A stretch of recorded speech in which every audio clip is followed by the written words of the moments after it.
In this video, I want to just talk about the infinitive construct, talk about how it's formed, and then how to think about translation issues, and kind of want to define more carefully and more complexly the relationship between infinitive constructs and time, which is dependent on which preposition is attached.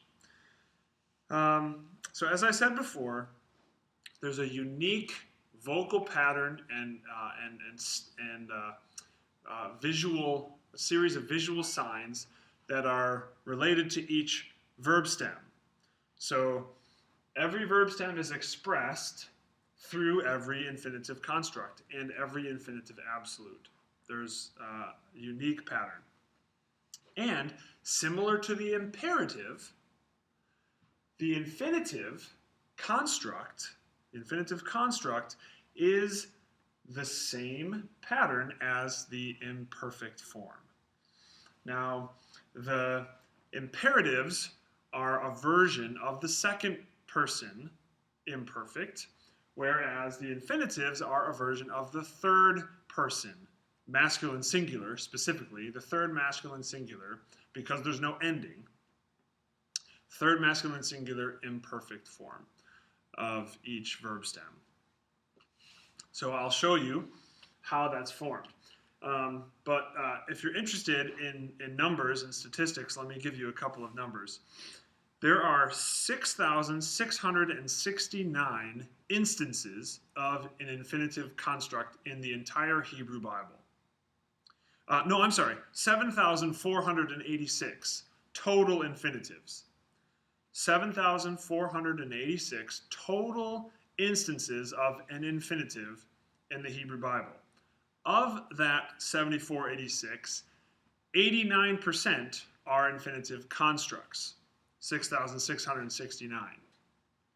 817, or 11% approximately, are infinitive absolutes. So the vast majority, 9 out of 10, infinitives in the Hebrew Bible are constructs. And you'll come across them regularly when you're translating. So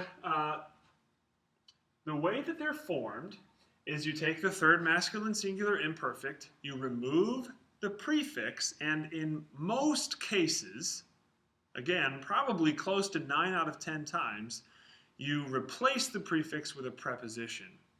And the preposition is what directs you in terms of translation for how to render the sense of the infinitive. Now, not in every case. Sometimes you just remove the prefix and you're left with what in some cases could look like an imperative, because that's exactly the way that the imperative is made. But context will determine if it's an infinitive or an imperative, and that is, let me tell you, very rare. Okay, it's very rare. Chances are good you'll not come across it.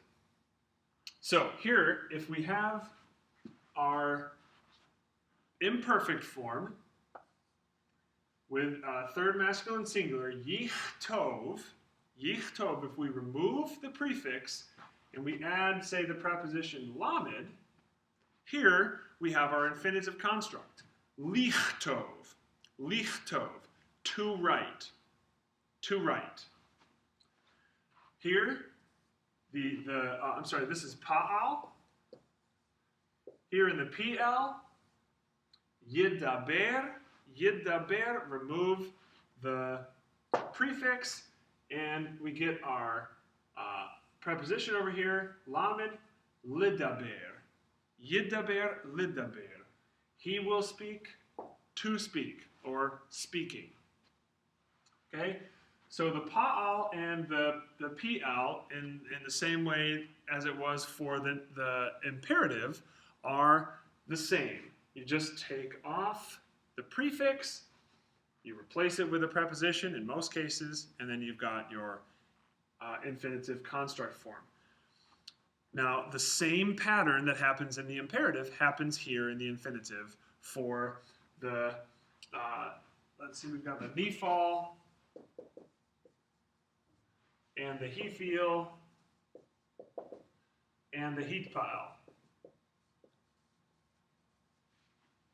Same thing happens for all those that happened in the imperative, which is a hey is added in replacing how do you say that? The prefix is removed, and in its place, a hey is added in addition to the preposition. And the preposition comes first, then the hey, and then the rest of the verb. So, what would be yishaver, yishaver in the nifal, here is lehishaver, lehishaver. So you just have a simple preposition attached, lamed with a shva, and then hishaver. The hey replaces the prefix. Same thing with hifil, yamlich. By the way, this is he will be broken or shattered, and to be broken or shattered. Yamlich, he will cause to rule or reign, becomes leham. I'm overlapping here. Lehamlich. Okay, so again, the preposition with the shava, and then a hey, and then the exact same pattern. And for the hitpa'el, it's the same. From yitpalel, he will pray, to lehitpalel, to pray. Now again, I'm only giving you the 5 major stems. I looked up how many hofal and pu'al infinitives there are. There are 8 infinitive constructs in the hofal in the entire Hebrew Bible. 8. And there is 1 pu'al infinitive construct in the entire Hebrew Bible. So that's just not a form you need to know. Okay, what I'd like to do now is describe for you what I like to call the infinitive funnel.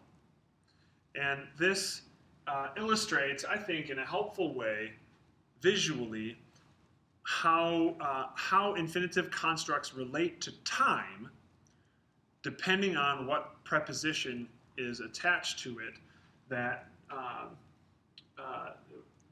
it's generally the lamed, but sometimes beit or kaf can be attached as well, and that influences the translation in different ways.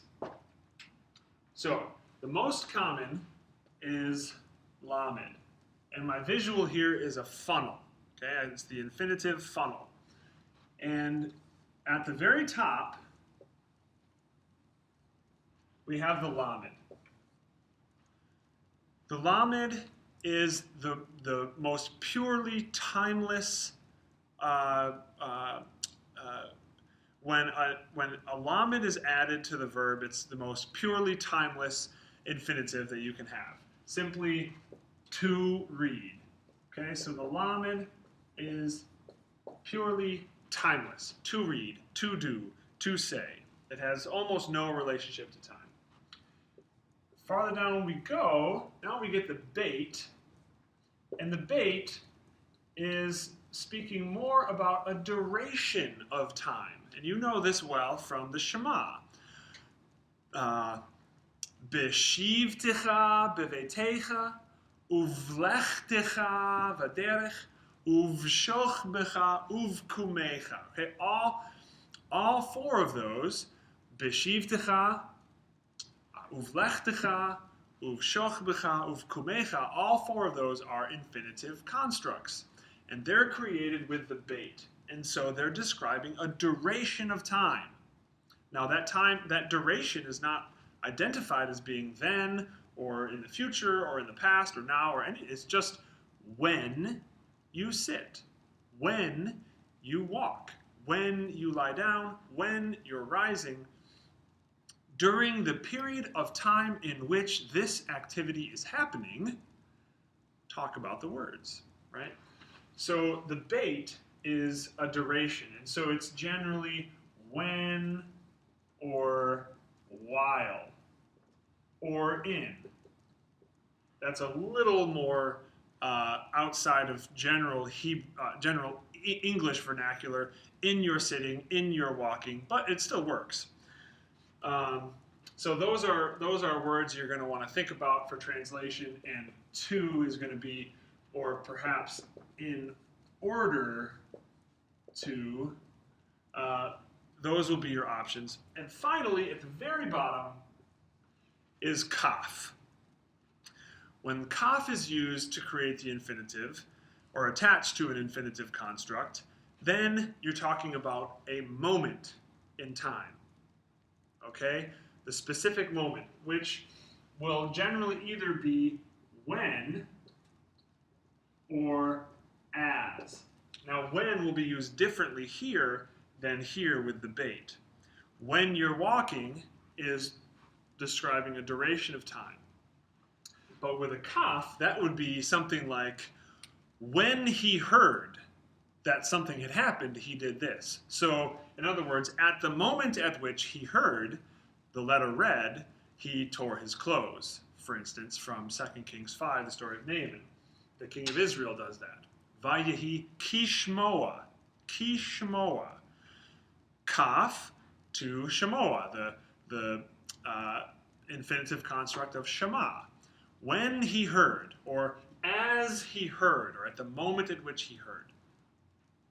So hopefully this is helpful just in giving you a visual for the relationship between infinitives and time. So it's not that infinitives don't have a relationship to time, it's just that they don't specifically locate time in or they don't define the relationship between the action and time with respect to the speaker. It's general in that regard.